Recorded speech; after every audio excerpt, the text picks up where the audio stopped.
Alright, semua nampak skrin ya? Nampak skrin? Nampak juga. Okay. Tak ada juga. Yang lain nyaut lah, you all tak nyaut. Cikgu tak tahu you all ada ke tak. Saya kalau tengok ada yang tak bersuara, saya panggil tak nyaut tu, saya memang tak akan ambil kehadiran dia. Okey, baiklah. Bismillahirrahmanirrahim. Assalamualaikum warahmatullahi wabarakatuh. Okey. Sebelum cikgu mulakan kelas, cikgu nak minta Muaz untuk memimpin bacaan doa. Bismillahirrahmanirrahim. Rabbi syrah li sadri wa yassir li amri wahlul 'uqdatam min lisani yafqahu qawli. Rabbana atina fid dunya hasanah wa fil akhirati hasanah wa qina adzabannar. Walhamdulillahirabbil alamin. Okay, amin ya rabbal alamin. Okay, terima kasih Muaz. Alright, so untuk hari ini kita akan masuk bab baru, bab 10 kimia dalam perubatan dan kesihatan. So untuk topik hari ini dia sebenarnya berkaitan dengan everyday life kita dan kalau ada masalah tak faham boleh terus tanya. Okay. Baiklah, untuk hari ini kita akan tengok subtopik 1.1. Kita nak tengok perbandingan antara perubatan tradisional, perubatan moden dan perubatan komplementari. Okey, perubatan tradisional, perubatan moden, cikgu percaya kamu pernah dengar. Pernah dengar tak perubatan komplementari? Pernah dengar tak?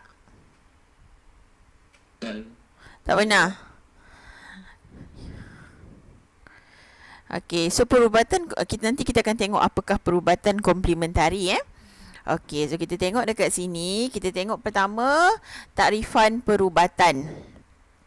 Okey.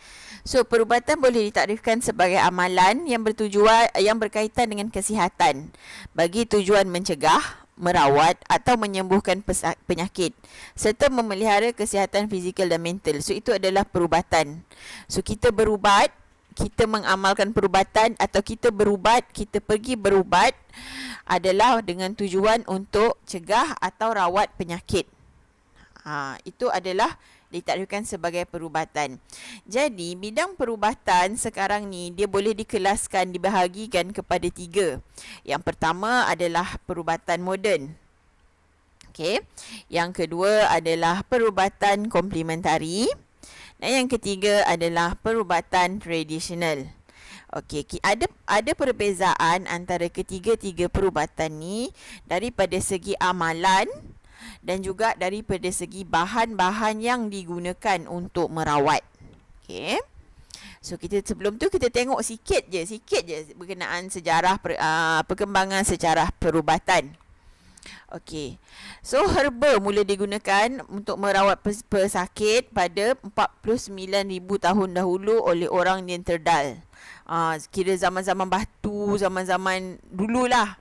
Okey, didapati bahawa orang dulu memang menggunakan herba untuk merawat pesakit. Okey. Okey. Dan pada abad ke-8 barulah perubatan Islam berkembang dengan pesat. Okay. So perubatan moden kita sekarang ni adalah tidak bercanggah dengan perubatan Islam. Okay. Jadi Ibn Sina merupakan bapa perubatan Islam. Okay. Karya Ibn Sina, satu kitab Ibn Sina, dia bukan satu kitab, dia banyak kitab sebenarnya, dia ada beberapa kitab. Yang mana kitab tersebut tajuk dia Al-Qanun fi Al-Tib. Kalau tak silap saya berkenaan perundangan perubatan, the Canon of Medicine kalau dalam bahasa Inggeris dia.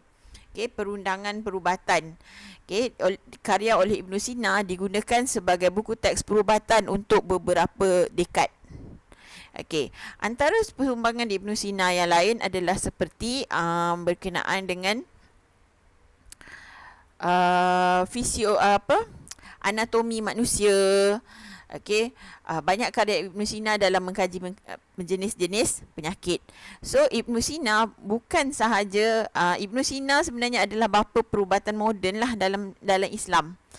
Okey, so janganlah lepas ni pula kamu kata perubatan moden sekarang dia bercanggah daripada Islam. No, tak. Okey, sebabnya Ibn Sina adalah bapa perubatan moden. Okay, so kita tengok satu persatu jenis perubatan. Pertama, kita tengok perubatan tradisional. Okay. So, perubatan tradisional ni adalah kaedah perubatan yang diwarisi turun-menurun. Dia turun daripada tok kepada mak ayah kepada anak. So, dia turun daripada zaman moyang tok nenek dulu. Dia satu amalan perubatan. Okay, setiap kaum dekat Malaysia dia ada kaedah dia tersendiri. Okay, Cina ada kaedah dia sendiri. Kalau demam macam mana, orang Melayu ada, orang India ada. Okay, even kaum peribumi pun mempunyai kaedah rawatan dia sendiri. Okay, itu yang kita panggil sebagai rawatan tradisional. Okay. Untuk pengetahuan kamu, kos perubatan tradisional adalah rendah. Rendah. Tengok ada je typo cikgu tulis. Adalah rendah, bukan rentah. Rendah. Tadi bahasa dah betul lah. Okay. Adalah rendah. Kenapa rendah? Kerana ubat-ubatan dalam perubatan tradisional adalah daripada sumber semula jadi. Jadi, kalaulah kamu pergi beli ubat-ubatan tradisional harga 200-300, itu memanglah memang dia kes nak dapat untung lah tu. Okay, silap bulan tak berkesan mana pun. Okay, sepatutnya rawatan perubatan tradisional dia adalah menggunakan bahan semula jadi yang mana kos dia rendah, so tak perlu beli sampai beratus-ratus. Okey, tapi pembuktian keberkesanan adalah hanya secara pengalaman tanpa bukti saintifik. Contohnya lah.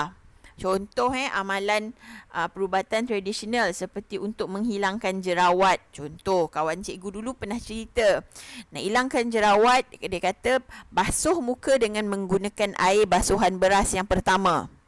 Okay, so kawan cikgu yang A ni dia kata, aku cuci muka dengan air beras, jadi elok hilang jerawat.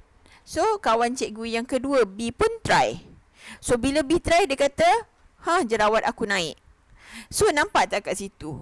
Pembuktian keberkesanan rawatan ni adalah daripada pengalaman. Dia tak ada bukti secara saintifik. So macam itulah. Okay. Dan keberkesanan rawatan mengambil masa yang lama. Sebabnya, untuk merawat sesuatu jenis penyakit, kita kena tahu apa bahan aktif untuk mengubat penyakit tersebut. Tapi bila kita gunakan perubatan tradisional, bahan aktif, kita panggil dia bahan aktif tau. So, bahan aktif yang digunakan untuk mengubat tu, jumlah dia adalah sangat kecil. Dan dia ada bahan-bahan lain. Jadinya kesan dia, nak dapatkan keberkesanan dia ambil masa yang panjang lah. Ambil masa yang lebih lama, so tindakan dia adalah lambat. So ini adalah perubatan tradisional. Okay, next perubatan moden. Okay, perubatan moden dia adalah satu kaedah perubatan yang menggunakan alat. Dia nak diagnosa, ada alat-alat yang canggih. Contohnya seperti mesin X-ray, MRI, CT scan. Okay. Dia ada penggunaan ubat-ubat moden. Dia ada guna vaksin, pembedahan, terapi gen dan perubatan nuklear. Okay. Ada orang kata perubatan moden ni daripada barat. Habis tu Ibn Sina tu macam mana? Okay. So, pesakit biasanya diberikan dengan ubat sintetik. Tapi dengan kawalan doktor dan juga ahli farmasi. Ada dos yang sesuai. Doktor kata makan ubat macam ni. So tu adalah ubat sintetik. Okay. Kesan rawatan adalah lebih cepat dan efektif. Kenapa dia lebih cepat? Sebab melalui perubatan moden, dia dah jalankan kajian. Penyakit tertentu, contohnya sakit kepala. Okay, apa dos yang sesuai? Jadi dia dah jadikan dalam bentuk ubat yang mana dia terus dalam dos yang sesuai. So kita tinggal ambil je. Sebab tu rawatan dia lebih cepat. Bahan aktif dia, ada bahan aktif tersebut sahaja bersama stabilizer yang lain, bersama filler yang lain. So rawatan dia adalah lebih cepat. Okay. Sebab dos dia yang betul sebenarnya. Okay. Dan pembuktian keberkesanan adalah secara kajian klinikal. Sesuatu ubat dalam perubatan moden nak hasilkan bukan ambil masa setahun 2 tahun. Penghasilan ubat dalam perubatan moden dia boleh mengambil masa 10 tahun. Okey. Jadinya sebelum nak lepaskan kepada pengguna, dia akan jalani ke kajian klinikal. Dalam kajian klinikal tu dia akan uji kepada sekumpulan orang. Dia bukan sikit tau orang yang digunakan. Okey, dia buat kajian terhadap orang dalam jumlah 1,000 ke 1,000 ke atas lah pesakit. Dan pesakit tu mesti terdiri daripada pelbagai latar perubatan, latar belakang. So dekat situ bila dia buat kajian klinikal pasal ubat, dia akan catat apa kesan sampingan, apa kebaikan, kesan jangka panjang ubat tersebut. Sebab itulah orang tengok perubatan moden ni, orang akan kata perubatan moden ni dia bahan kimia yang ada kesan sampingan. Sebenarnya pendapat tersebut taklah totally salah. Tapi apa sahaja perubatan sebenarnya ada kesan sampingan. Cumanya perubatan moden ni dia adalah satu disiplin ilmu yang lebih ketat, menyebabkan segala kesan sampingan dia kena bagi tahu. Berbanding perubatan tradisional, tak ada orang sebab dia tak ada dicatat dengan dalam buku. Dia tak ada dicatat secara formal. So menyebabkan kesan sampingan tu orang tak tahu. Itu yang orang kata, gunalah ubat tradisional, semula jadi, tak ada kesan sampingan. Salah. Okay. So pembuktian adalah secara klinikal. Okay. Pengamal perubatan mendapat pendidikan formal, bertauliah dan sentiasa dikawal selia oleh Kementerian Kesihatan Malaysia.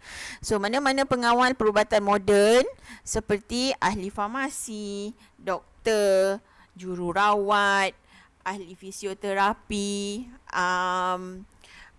banyak lagi lah ahli-ahli perubatan moden ni, mereka semua nak dapatkan ilmu tu, dia dapat pendidikan formal.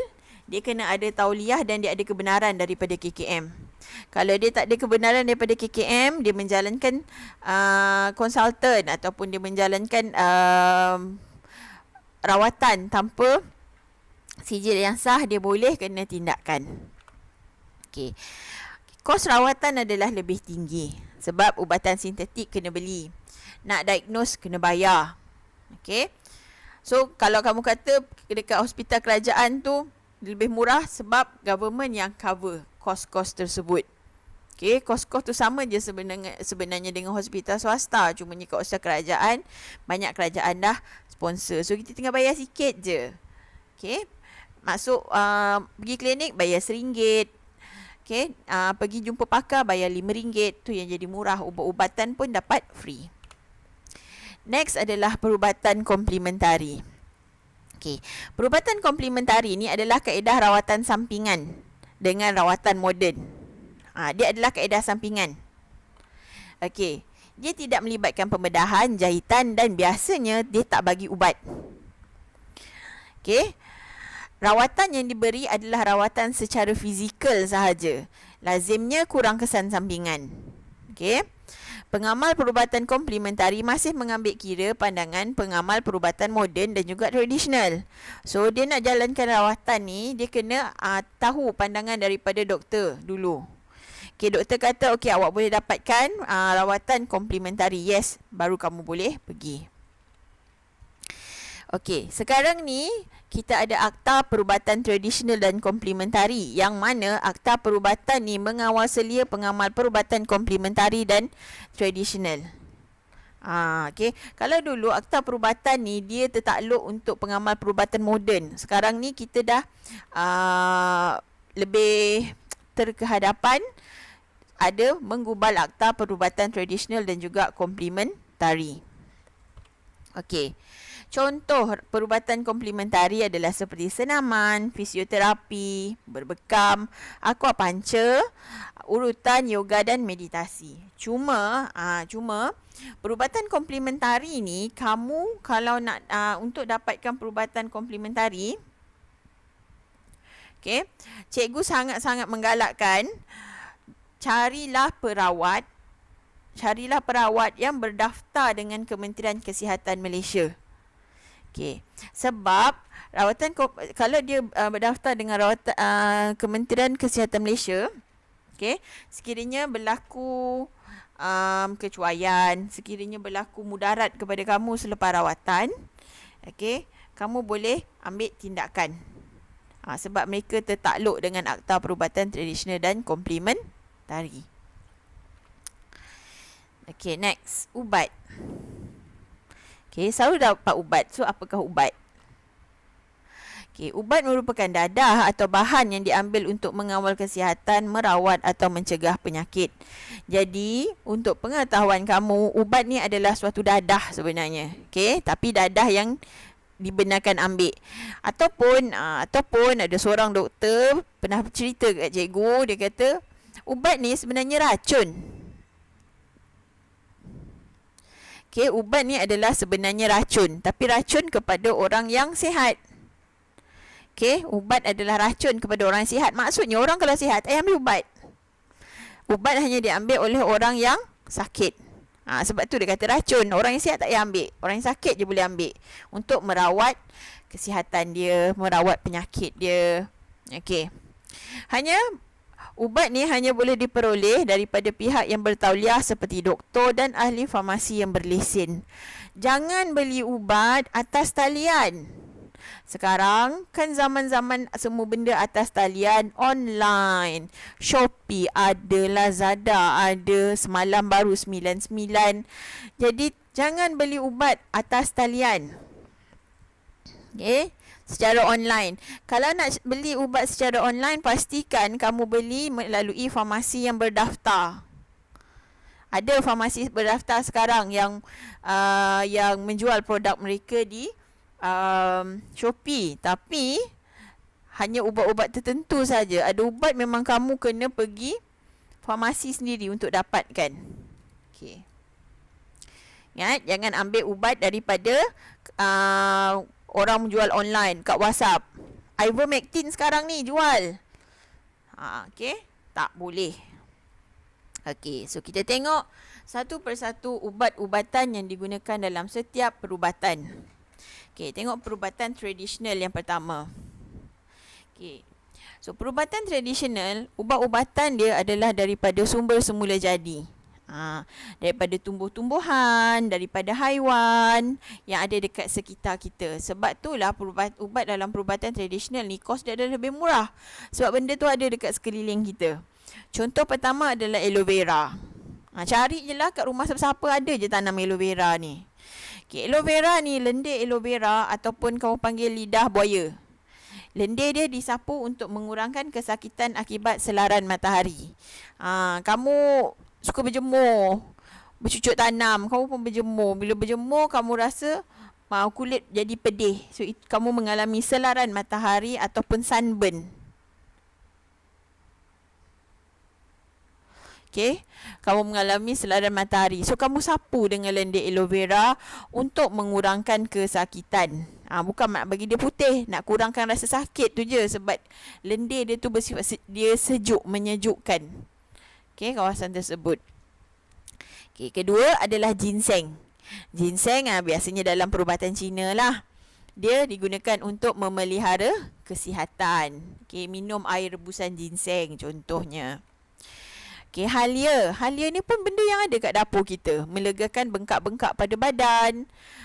Kalau kita rasa badan ada angin-angin, minumlah air halia untuk mengurangkan angin. Okay. Pokok bunga raya. Okay, daun dia untuk melegakan sakit kepala dan merawat rambut gugur. Daun pokok bunga raya ni, kalau dulu zaman cikgu kecil, daun pokok bunga raya ni kalau demam lah, okay, akan ambil daun yang muda ke tua, cikgu tak ingat. Okay, petik dan ramas dalam air. Bila ramas, daun ni akan mengeluarkan lendir. So, lendir tu akan disapukan dekat kepala, dekat rambut supaya dapat mengurangkan panas akibat daripada demam. Okay. Quinina adalah kulit pokok, kulit bagi batang pokok. Berguna untuk merawat penyakit malaria. Next, perubatan moden. Okey, ubat-ubat perubatan moden diperolehi daripada hospital, klinik atau farmasi. Kamu tak boleh beli dengan orang sebelah, dengan atas talian. Tolong jangan beli ubat secara online. Panadol tu lain cerita lah, sebab Panadol over the counter punya ubat. Okey, sesetengah ubat memerlukan preskripsi doktor. Preskripsi ni adalah senang kata dia adalah kebenaran. Dia adalah senarai ubat yang doktor keluarkan. Okey, ni ubat-ubat dia, itu adalah preskripsi. Bila doktor bagi kamu preskripsi, kamu kena pergi farmasi, tunjukkan preskripsi tersebut. Baru ahli farmasi akan berikan kamu ubat. Kalau dia kata tak ada preskripsi doktor, no, kamu tak boleh beli ubat tersebut. Okey. So perubatan ubat dalam perubatan moden dia ada 3. Pertama adalah jenis analgesik. Analgesik ni adalah ubat untuk melegakan kesakitan. Contoh yang biasa kita ambil adalah seperti paracetamol. So paracetamol ni ada antara paracetamol yang famous adalah seperti Panadol dan Ufamol. So nama ubat tu nama untuk diiklankan, nama apa dia adalah Panadol, tapi bahan aktif dia adalah paracetamol. Kedua, aspirin. Kan ada ibuprofen. Ini adalah untuk melegakan kesakitan, sakit kepala, rasa sakit, dan Codeine. Codeine ni biasanya digunakan, Codeine ni adalah untuk ubat batuk.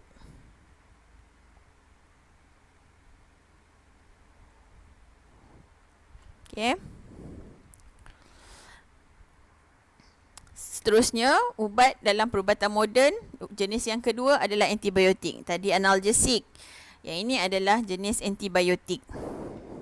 Antibiotik adalah ubat untuk merawat penyakit yang berpunca daripada bakteria. Dia punca daripada bakteria.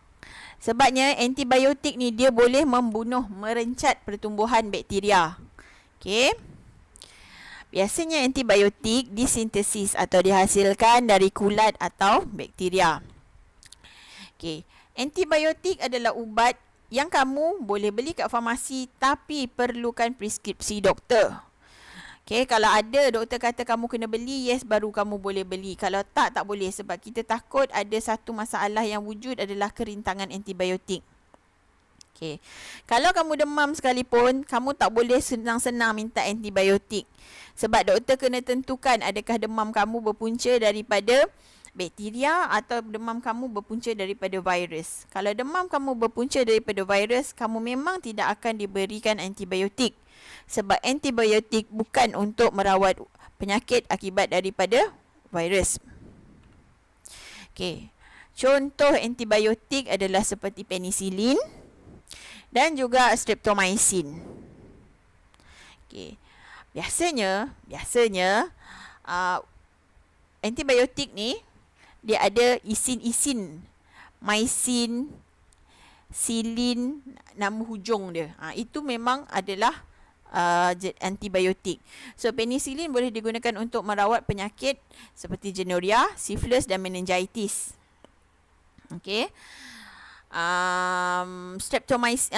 Gonorrhea dan syphilis ni adalah penyakit pada orang yang mengamalkan zina. Meningitis ni adalah penyakit keradangan pada selaput otak. Disebabkan oleh bakteria juga. Kemudian streptomycin boleh digunakan untuk merawat pneumonia, ada jangkitan kuman pada paru-paru, dan tuberkulosis ataupun nama biasa kamu panggil adalah batuk kering. Ubat moden seterusnya adalah jenis psikoterapeutik. Analgesik, antibiotik, psikoterapeutik. Nama pun psiko, so digunakan untuk merawat penyakit psikiatrik. Penyakit psikiatrik ni orang yang mengalami masalah pada mental. Sama ada dia mengalami depression, sama ada dia mengalami masalah-masalah seperti gila, skizofrenia, ataupun dissociative identity disorder, ataupun dia ada multiple personality. So rawatan-rawatan ni memerlukan ubat jenis psikoterapeutik. So ubat psikoterapeutik bertindak ke atas otak dan juga sistem saraf sebab masalah dia berada kat situ. So depression pun adalah salah satu daripadanya. Sebab tu kamu kata kalau tengok orang yang mengalami depression, tekanan, kamu jangan kata kau ni tak ada agama ke boleh depression. So sebenarnya dia ada masalah ketakseimbangan chemical dalam badan dia. Sebab tu dia memerlukan ubat. Ubat psikoterapeutik kamu tak boleh beli dekat farmasi. dia hanya boleh diambil dengan arahan doktor. Doktor je boleh bagi. Doktor bagi boleh. Kalau tak ada surat daripada doktor, tak ada arahan daripada doktor, tak ada preskripsi pada doktor, kita tak boleh ambil ubat psikoterapeutik. Jenis-jenis ubat dalam psikoterapeutik adalah seperti ada 3. Pertama, stimulan. Nama pun stimulan, dia merangsang dan mengaktifkan otak. Okey, dia mengaktifkan badan dan juga perasaan. Contohnya adalah seperti amfetamin. Antidepresan untuk mengawal kemurungan. Contoh ubat dia adalah seperti imipratin dan amitriptyline. Okey, antipsikotik untuk menenangkan fikiran. Okey, seperti tranquilizer, barbiturat dan dozapin. Okey. So ubat-ubat ni, ubat-ubat dalam perubatan moden ni selalu masalah yang wujud adalah salah guna. Okey, sebab itulah ubat-ubat dalam perubatan moden ni perlu dikawal dengan teliti. Setakat ni ada soalan? Ada. Okey, next kita tengok ubat-ubatan dalam perubatan komplementari. Macam cikgu kata tadi, perubatan komplementari dia jarang bagi ubat. So, jenis rawatan yang digunakan adalah seperti akupuncture. Akupuncture ni adalah suatu rawatan daripada China. Okey, dia merawat menggunakan jarum halus. Kalau kamu tengok dalam gambar ni, jarum halus dia cucuk dekat badan. Dia ada titik-titik yang kita kenali sebagai titik akupuncture. Okey. Cuma ahli akupuncture yang sebenar, yang betul, yang bertauliah je boleh buat benda ni. Jangan kamu pula pergi cucuk-cucuk. Okey, tangan cucuk-cucuk badan kamu pula dengan menggunakan jarum dengan alasan akupuncture. Okey. So akupuncture ni adalah salah satu perubatan komplementari yang diiktiraf dekat Malaysia. Even dekat KL sana, tak jauh daripada HKL ada satu hospital yang menjalankan akupuncture. So hospital tersebut adalah di bawah seliaan KKM. Okey. Kedua, menggunakan terapi herba. Okey, terapi herba menggunakan tanaman herba yang punya nilai perubatan. So ubat-ubatan yang dibagi tu adalah dalam bentuk herba. Tak kisahlah herba apa pun. Contohlah paling mudah herba, madu. Okey, nak kurangkan batuk, minumlah madu. Itu contohlah tu. Okey. Nak kurangkan jerawat, gunakan kunyit. Tumbuk kunyit, tepek kat muka. Boleh mengurangkan jerawat sebab kunyit tu dia ada sifat antibakteria. Seterusnya, perubatan komplementari, kaedah dia adalah urutan tradisional. So urutan ni bantu melancarkan aliran darah dan melegakan kesakitan. So urutan ni, kita ada urutan jenis Thailand, kita ada urutan Melayu. Okay. Cumanya kalau kamu patah tangan, tolong jangan berurut. Kalau kamu mengalami kepatahan, patah tulang, tak kira lah, tulang kaki ke, tulang tangan ke, jangan diurut. Okay, terus jumpa doktor. Okay, sebab kalau kamu urut, kamu akan mengakibatkan mudarat lagi pada kawasan yang patah. Okey, chiropractic. Chiropractic ni adalah satu kaedah perubatan daripada barat kalau tak silap cikgu. Okey, dia fungsi dia betulkan alignment tulang. Okey, dia membantu masalah tulang belakang. Okey, melegakan sakit kepala. Itu chiropractic.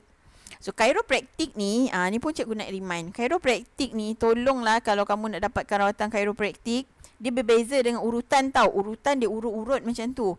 Chiropractic ni dia akan tekan-tekan bahagian tulang kat badan sampai crack bunyi dia. Jadi, kalau nak dapatkan rawatan chiropractic, tolong pergi dekat klinik chiropractor yang betul, yang berdaftar dengan Kementerian Kesihatan Malaysia. Sebab pernah kes orang buat chiropractic, orang tu meninggal sebab dia tarik bahagian kepala menyebabkan nak kata bukanlah kepala dia tercabut, tapi dia ada masalah kat situ menyebabkan sistem saraf tunjang dia terganggu dan mengakibatkan kematian.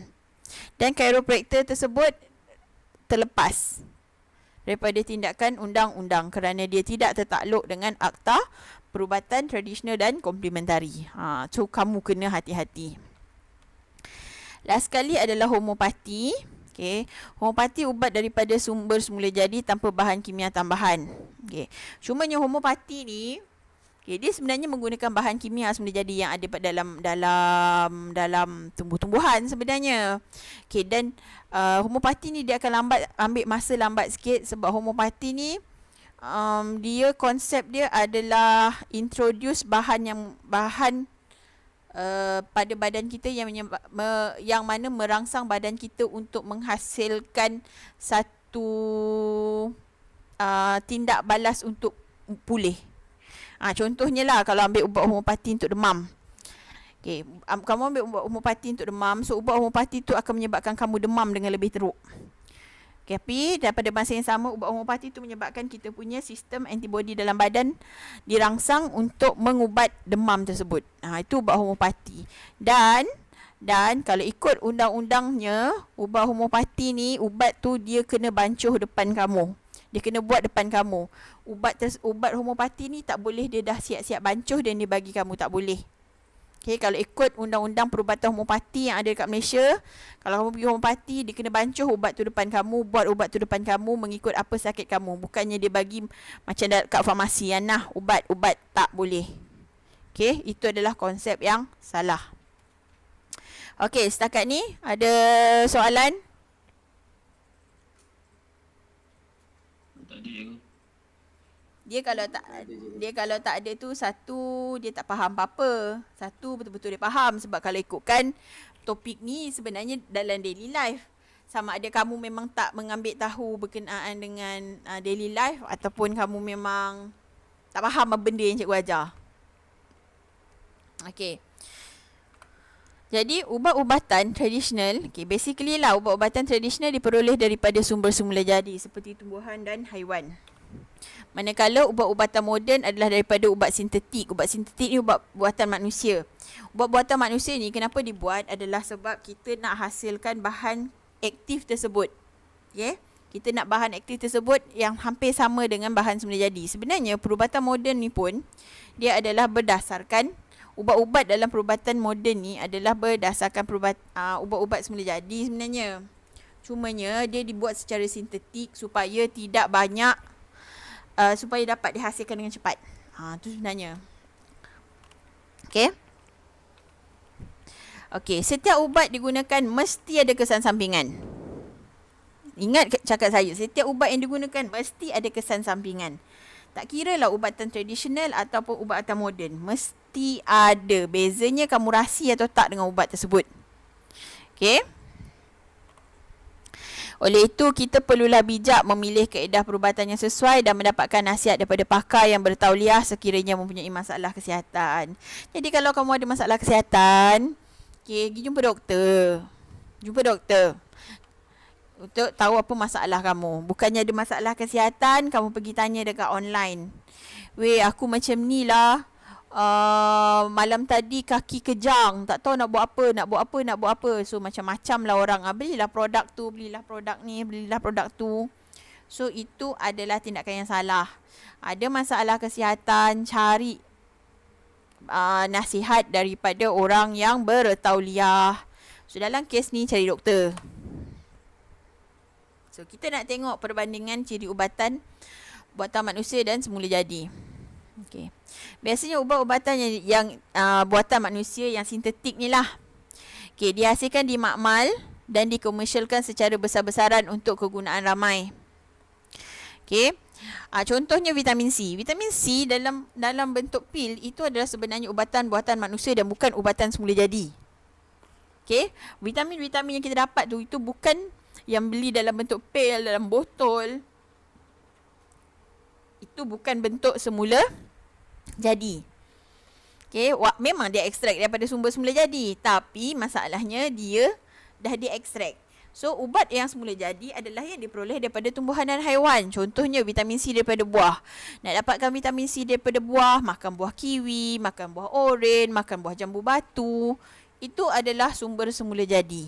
Jangan lepas ni kamu tengok orang jual vitamin, makanlah vitamin ni, vitamin kami daripada sumber semula jadi. Okay, kalau dia kata sumber semula jadi, cakap kat dia, kalau nak dapat sumber semula jadi, makan buah tu betul. Okey, bukannya ambil pil. Okey. Ubat buatan manusia perlu diambil secara berterusan sekiranya penyakit kronik. Penyakit kronik ni penyakit yang dah lama dihadapi. Okey, dan boleh berhenti apabila sembuh. Dia dah sembuh, dah tak payah ambil ubat. Tapi ubat daripada sumber semula jadi perlu diamalkan secara berterusan dalam jangka masa yang lama supaya berkesan. Kenapa? Again, sebab dos dia rendah. Okey, bukti penyembuhan ubat buatan manusia atau ubat sintetik ni adalah berdasarkan ujian klinikal. Okey, dia ada kesan sampingan, apa jadi, dia ada kawalan dia.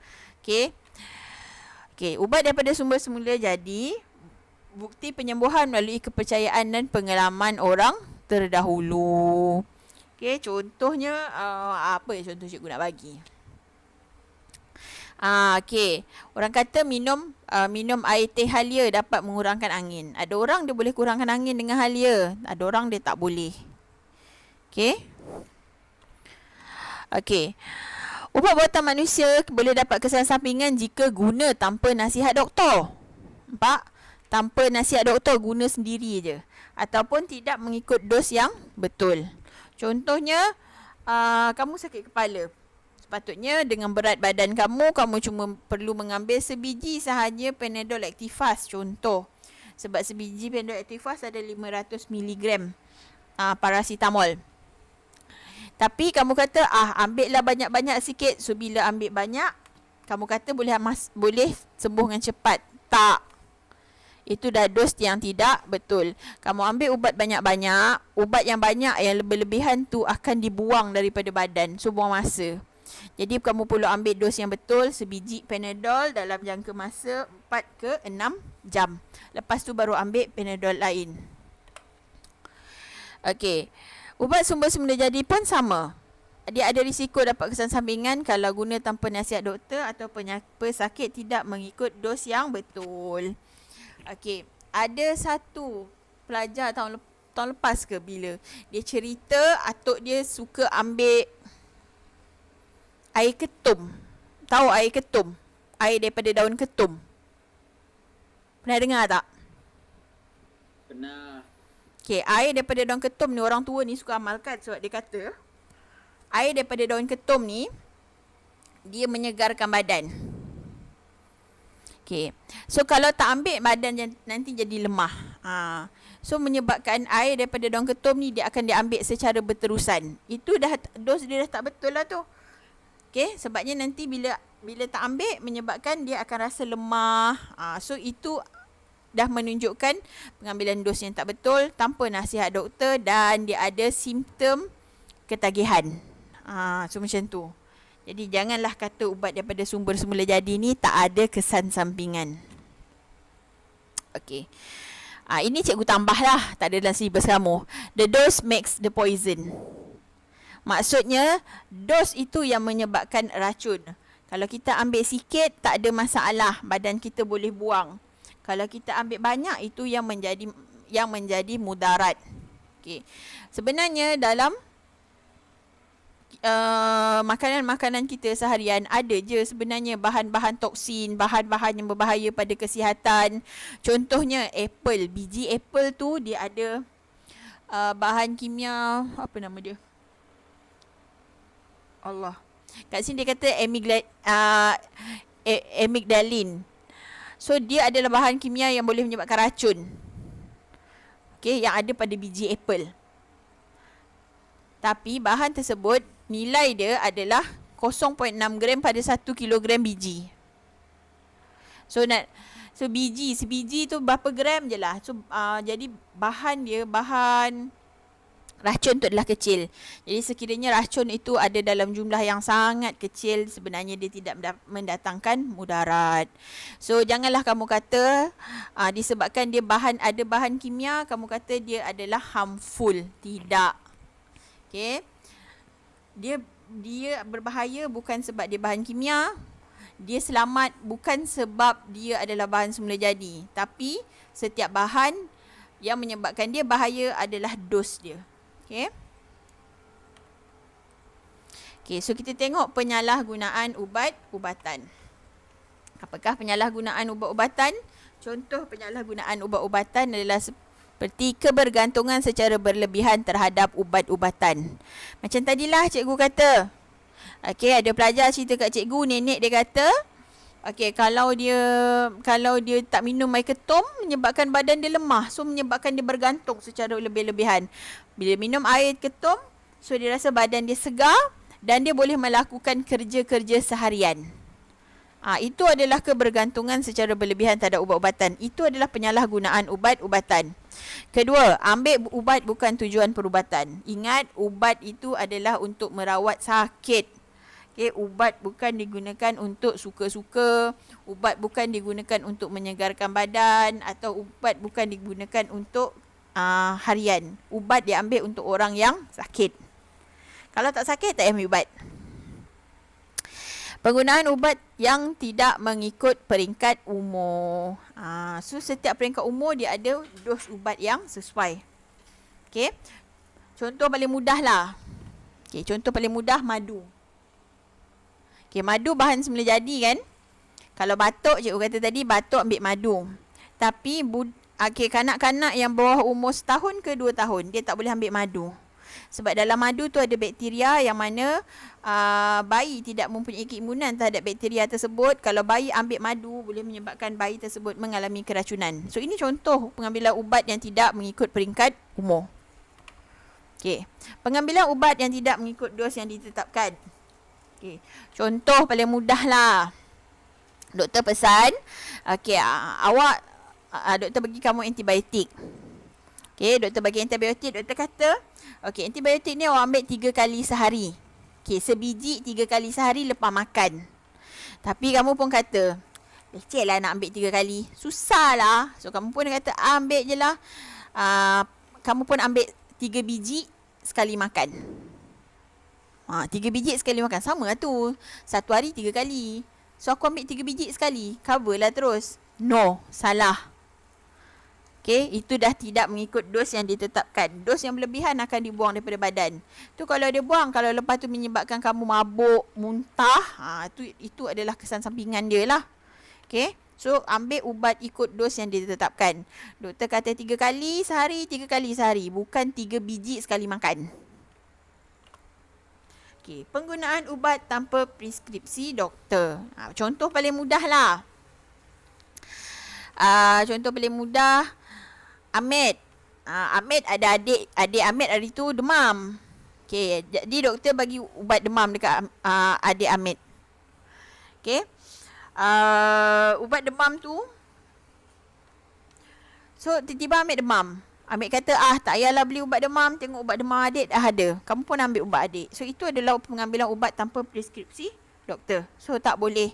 Ubat adik, ubat kamu, ubat kamu. Okay, kena tanya doktor sesuai tak sesuai. Right? So, ini adalah contoh-contoh penyalahgunaan ubat-ubatan. So, apakah kesan dia pula? Pertama, boleh menyebabkan ketagihan jika dia ambil secara berterusan. Dah kerap sangat ambil, selalu sangat ambil, menyebabkan ketagihan. Macam saya kata tadi, bila tak ambil, air daun ketum tu menyebabkan badan lemah. So, akan ambil. Lama-lama dia akan menyebabkan ketagih. Nak lagi dan dos akan menjadi lebih tinggi. Kedua, boleh membawa maut atau kesan sampingan yang membahayakan pengguna. Ambil ubat tak ikut dos. Okay, boleh menyebabkan maut. Buatnya ubat tu, contohnya adalah kalau ubat kamu contohnya ni, Panadol soluble. Panadol soluble. Panadol soluble ni, orang kalau ada sakit jantung, sakit buah pinggang, kena elak Panadol soluble. Okay, kenapa? Sebab Panadol soluble dia tinggi kandungan garam. Jadinya kalau ambil ubat-ubatan yang salah, tak tanya doktor, boleh tak ambil ubat Panadol soluble tu, dia pun ambil. Bila dia ambil, tiba-tiba dada dia berdegup dengan laju. Tiba-tiba kencing berdarah. So, itu kesan sampingan dia lah. Okay. Menyebabkan alahan seperti muntah, sakit kepala, demam dan juga pengsan. Okay. Dan menyebabkan kerintangan terhadap ubat. Ini untuk antibiotik. Kerintangan terhadap ubat ini adalah untuk ubat jenis antibiotik. Kamu ubat, okay, Antibiotik ni tiba-tiba kamu, entah daripada mana kamu boleh dapat antibiotik, kamu makan antibiotik. Lama-lama kamu akan rintang pada ubat, jadi ubat jadi kurang berkesan, sakit lambat sembuh, dan paling teruk kalau kamu terus rintang pada antibiotik dan tak ada antibiotik yang boleh merawat penyakit kamu, menyebabkan kamu boleh maut. Okey? So ada soalan?